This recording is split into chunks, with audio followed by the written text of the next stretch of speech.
A full-scale war destroyed nearly 300 health facilities. The Russians are ruthlessly and deliberately shelling Ukrainian hospitals. They ignore all known conventions. Critical situation is in the east. There are no surviving hospitals in Luhansk region. Instead, medical infrastructure is being actively revived in the liberated regions. In Sumy, Chernihiv and Kyiv regions, hospitals are being provided with the necessary drugs and communications are being restored.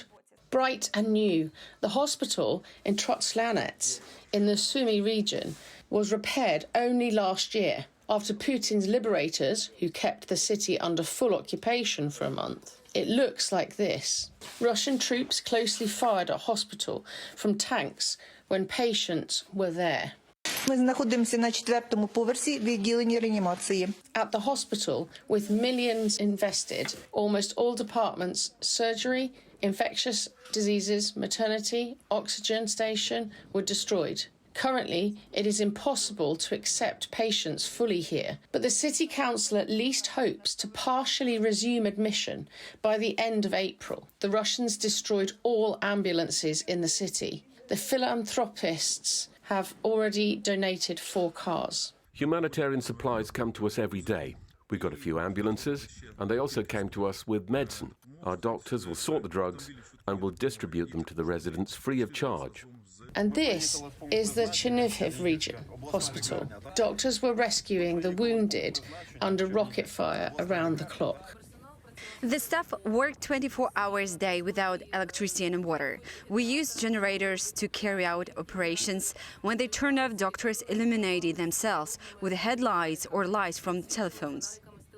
The blast wave shattered the windows at the hospital. However, doctors continue to work non-stop. The medical facility already has water and electricity, and the necessary medicines were provided by volunteers.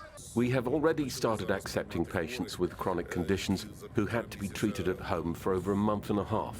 Now we are gradually beginning to accept and treat them. In the Kyiv region, medical facilities were also recovering from the invasion of Russian troops. Medical institutions were fired at Irpin. Bucha maternity hospital was damaged in Vorzel. It is still difficult to resume work. Recently, a light appeared in the local hospital, but there is still no water.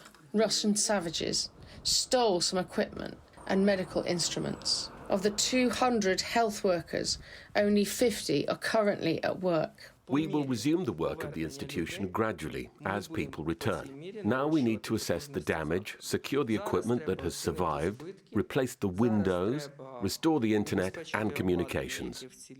To provide emergency assistance to citizens of Irpin and Bucha, an ambulance will soon run 24 hours a day. The Cabinet of Ministers has allocated the first billion hryvnias for the restoration of the affected areas. The Ministry of Health emphasises that windows will be glazed in medical institutions first of all. Then the condition of the buildings will be investigated. The most pressing issue is to resume work of pharmacies in the liberated regions. Currently, there are only 22 pharmacies in the liberated Chernihiv out of 200 that operated before the war. We understand that this is limited access to drugs. Patients continue to be evacuated to safe places from regions where active hostilities continue. In particular, almost 500 patients were transported abroad for treatment to Europe, the United States and Canada.